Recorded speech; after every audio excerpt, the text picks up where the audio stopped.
99% toppers job करते हैं। बाकी के 1% अपना पैशन फॉलो करते हैं, स्टार्टअप करते हैं, फिर फेल होते हैं, बाद में फिर से जॉब करते हैं।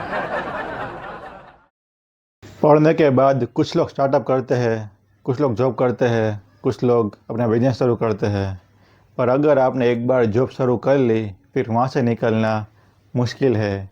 इंडिया में तो बहुत ज़्यादा मुश्किल है, क्योंकि आप घर पे भी नहीं बता सकते कि पापा मैं जॉब छोड़ के अपना खुद का कुछ स्टार्टअप करना चाहता हूँ।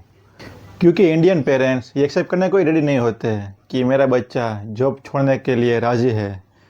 क्योंकि उनको ऐसा लगता है, वो भी डर रहे होते हैं कि अगर मेरे बेटे ने जॉब छोड़ दी तो हमारे अपब्रिंगिंग पर सवाल आ जाएंगे।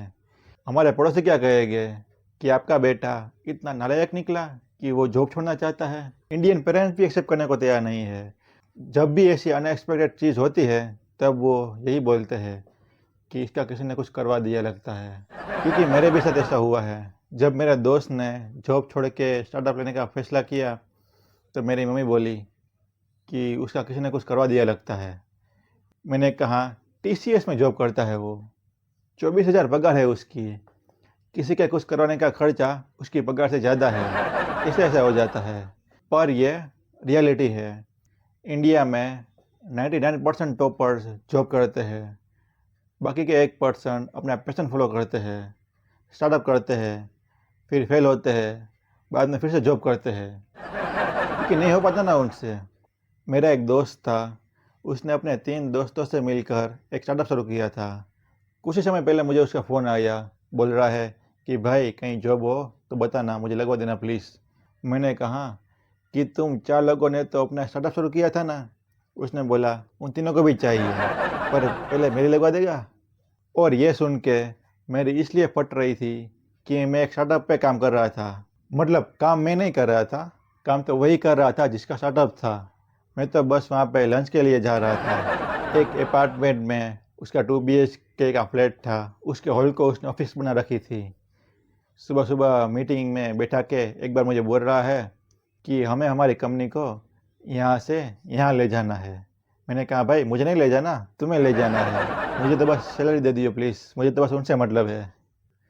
2 BHK में ऑफिस है उसका, और मुझे एक सुबह बोल रहा है कि हमें अपनी कंपनी को ऊपर ले जाना हो तो उसके लिए कोई आइडिया बताओ। मैंने कहा ऊपर के अपार्टमेंट में शिफ्ट हो जाते हैं, बस यही आइडिया है मेरे पास। फालतू की बातें करता रहता है पूरा दिन। एक दिन मेरे पास आकर बोल रहा है कि आज से कंपनी का फंड तुम मैनेज करोगे। और मैंने कहा मेरे पास उसका नॉलेज नहीं है, अगर लॉस हो गया तो। उसने बोला कि डोंट वरी, हमारे पास फंड्स भी नहीं है, तो फंड्स आ जाएंगे तब कोई नया बंदा हायर कर लेंगे, तब तक के लिए तुम संभालो। तो मैंने कहा हाँ दे मुझे फंड दे। सबसे पहले मैं अपनी सैलरी क्रेडिट करूँगा, फिर बाद में कंपनी छोड़ूंगा। तो स्टार्टअप का कल्चर कुछ ऐसा ही होता है। आपने कभी सोचा है कि टॉपर्स हमेशा नौकरी क्यों करते हैं, बिजनेस क्यों नहीं? क्योंकि उसमें रिस्क लेने की कैपेबिलिटीज़ नहीं होती।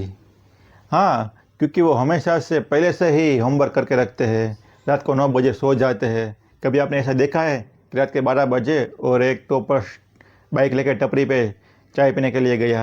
कभी नहीं देखा होगा आपने। वो लोग बचपन से ही सेफ खेलते हैं। वो लोग एग्ज़ाम से पहले 4 बार रिवीजन करते हैं, 4 बार। हमसे तो एक बार भी नहीं हो पाता।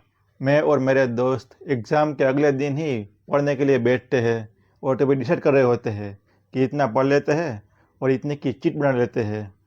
दोस्त बोलता है कि अगर चीट बनाने की है तो पूरे की ही बना लेते हैं, अभी सो जाते हैं। और एक बैक बेंचर होते हैं, कितना ज़्यादा रिस्क लेते हैं वो आपने देखा ही होगा।